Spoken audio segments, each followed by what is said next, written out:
So kombucha is raw, kombucha is vegan, kombucha is living food. In my world, there is never too many scobies. You work super hard for something, and then people actually respond and they actually like it and they support you. That's pretty huge.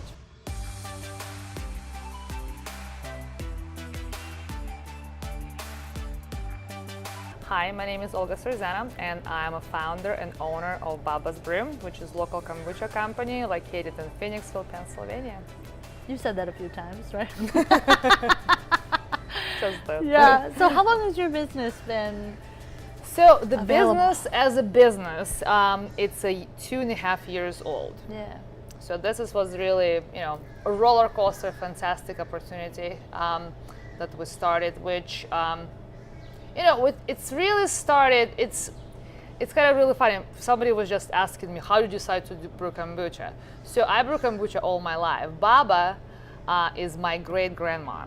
So she was brewing kombucha since, I was not even born yet. Yeah. So since I really remember myself, we had this big thick jar on top of the fridge with the scobies floating.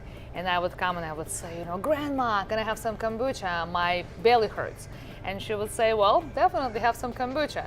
And then I would come and I would say, my leg hurts. And she would say, have some kombucha.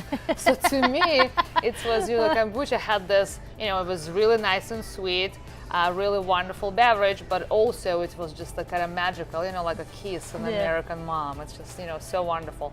And so when I came to United States, being in the food industry, my friends reached out to me and they said, hey, we just got this brand new beverage here. So I tasted it and I said, wow, it's kind of wildly familiar. So, but I tasted and it's like anything else in life, So to me, kombucha it has balance, like any perfect dish. The perfect dish has texture and balance of acidity and sweetness and umami and everything else. And kombucha is the same. Yeah. And plus, in our kombucha, we use only real ingredients. Like we don't use any extract, we don't use any flavorings, we don't use any coloring. It's real peaches, it's real cherries. So I want this really subtle flavor to come through, and then your kombucha has to be really nice, very mild, effervescent. It's like a good champagne. I was working as a chef, as a private chef for pretty much all my life, and then one time my husband and I, we went to Santa Barbara, and we happened to be at fermentation festival, only in California. There's right? a fermentation festival. Fermentation festival. So of course we had to attend, and it was one of the most amazing things. I mean, first of all, it's California. Everybody's gorgeous, everybody's glowing, and all this fermented foods, and it's fermented, rutabagas and kimchi and kraut, and everything is so wonderful, and kombucha. And I looked, and they have 4 breweries in the little tiny county of Santa Barbara. So I told my husband, I said, maybe we should brew kombucha. And I'm the one who is all over the place. I'm on the bubbly, but my husband's usually, he's kind of very down to the point, and he usually dismisses my ideas about that. So he got home, he kind of, did his research, and he said, what, maybe you're up to something. And we started a 90 square feet little area at the commissary kitchen. Okay. So it's smaller than my closet, really. And so it went really wonderful. So then somebody else moved out, we got their space, and we got a little bit bigger.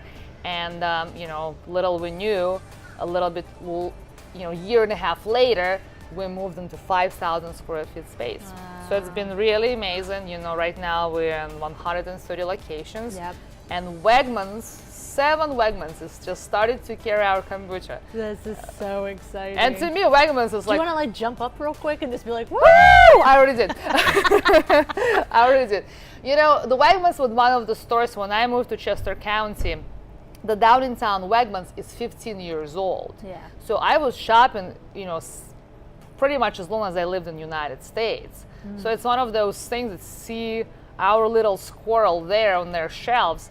It's pretty darn, it's crazy. It's really surreal. So I am super humbled. I'm super excited. And, it's like you work super hard for something, and then, people actually respond and they actually like it, and they, support you. That's pretty huge. That's really huge. It's really huge. My gosh. I always thought I work hard, as you know, in the food industry, everybody works hard.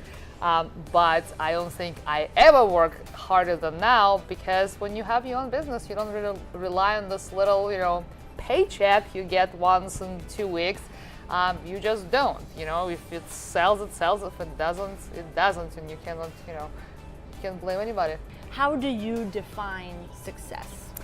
I think success is also always evolving thing. Whatever you were thinking successful when you were young is definitely changes. When I was young, when I was very little, and I grew up in Russia, and success to me was everything about money, because success is what you don't really have, I think, and this is what you're trying to achieve. And a lot of times when you achieve, you're probably looking for something else to achieve. I think this is for ambitious people who try to evolve. So to me, it was always money, but then I quickly realized that money is not the most important thing, because when you just concentrate on money, it's the process, the work and involvement becoming meaningless. I started with being waitress and bartender, bar manager, restaurant manager, and when I came to the United States, I went to the restaurant school at Walnut Hill College, and this is where I learned everything on the back of the house. And so, again, I started from being, a gourmet cook and, shucking oysters and, cutting my fingers off, and to the fryer stations, the taste station, and such. And,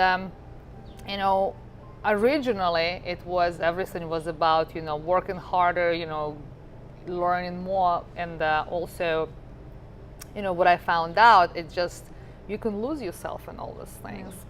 What I found that it's a good goal when you're really young, but then when you have your family, your goal changes. You want to be successful, you want to show your children that you work hard and you succeed, that, like I tell my children, I'm sorry, it's not always I can spend as much time as I want to, but at the same time, when I do spend time, I want it to be quality time.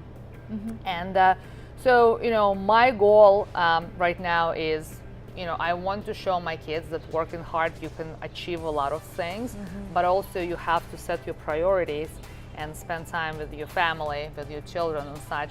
So to me now, success is that you do what you love, and it's you also getting rewarded. You kind of see this reward, you see people responding to this, but it's also, when you have time to enjoy yourself, because it's very, very easy, as you said, work really hard, life flies by, your children grow up, and you said, like, what the heck did I just do?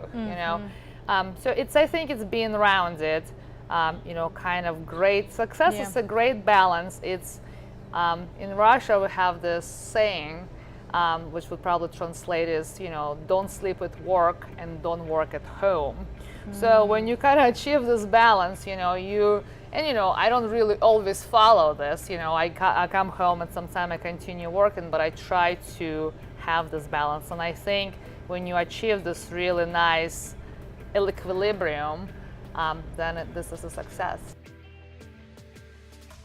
When you run your own business, I think the most important thing, what I didn't realize, how important is the team that works with you. Without the team, you're nothing. If you don't have a trustworthy sous chef, well, you're not going to be a really great chef. So it's very, very nice and very important to, find this and build this team, and also make sure they're happy. Because, when you're the owner, of course you're going to show up here on Christmas, and of course you're going to stay later because it's your business. But the people who work for it's not their business. They have lives. And, you want to make sure you don't take them for granted, because they're not going to last long once again. So you really, this is what's kind of a new realization, because, it is my business, and, everything is in the game for me. But, other people, they still have their families, they still have their, lives, and you need to honor it. We're really trying to dial into helping people prioritize how they're not maybe balancing, but just switching and shifting their time for the things they choose to do. What kind of recommendations would you give to somebody that really struggles with trying to make those decisions? You know, when you are on airplane and they teach you how to put the mask if anything happens, Yeah. right? And they tell you to put mask on yourself first and then on anybody around. And I always thought, well, if it's a child, of course you're gonna do it for the child, but you really shouldn't. So I think if you treat the life as this little, you know, air mask, this is what you need for priority. You just need to decide what at this particular point is important to me and give me this air and give me this energy to move forward. And a different, you know, in a different periods, different days could be different things. But maybe just spend, it doesn't have to be, as you said, long time. It could be just a very, very little time. I think the big thing for the business owners is just to be sane. I'm just trying to be sane. Yeah. That's all. Just not to lose it. And you just need this a little breath of air. Very funny story, totally unrelated to the question, but I was invited to speak in front of the women, and they asked me to tell you empowering story. And so I was just like, wow, I need to tell something empowering. So anyways, Low pressure. No pressure. Just empower all these women. But anyways, so after this, they asked me the question like, what would you do? What do you do for yourself? And kind of like what would be your recommendation to, you know, stay healthy? You know, except eating healthy. And I said, you know what I would recommend? I would recommend like sleep. I think sleep is the most important. And then they follow up the question. They said, well, how long do you sleep? And then I was like, well, I go at midnight and I get up at 6, you know. So, you know, we are very ready to give advice, but we don't really follow. But so, but 10 minutes, everybody can do 10 minutes. Exactly. It could be 10 minutes of meditation. It could be 10 minutes. You can just take your dog for a walk around. But just not feeling guilty about it, because I think we're just becoming so, I mean, this is my problem. Anything I do for myself for a hot second, I just have this huge guilt. You know, so, you know, if you want to enjoy this dirty martini, enjoy it. And cheers to that, and don't feel guilty. Want to take your dog for a walk, and if you want to go by yourself, just, you know, you don't want to take your dog for a walk. So that's kind of, you know, take it one breath at a time, and, you know, put this little saving mask on you first. They will thank you later. That was wonderful. Yeah, I think we got it all. Yeah. Bam. Well, let's have some kombucha for that sake.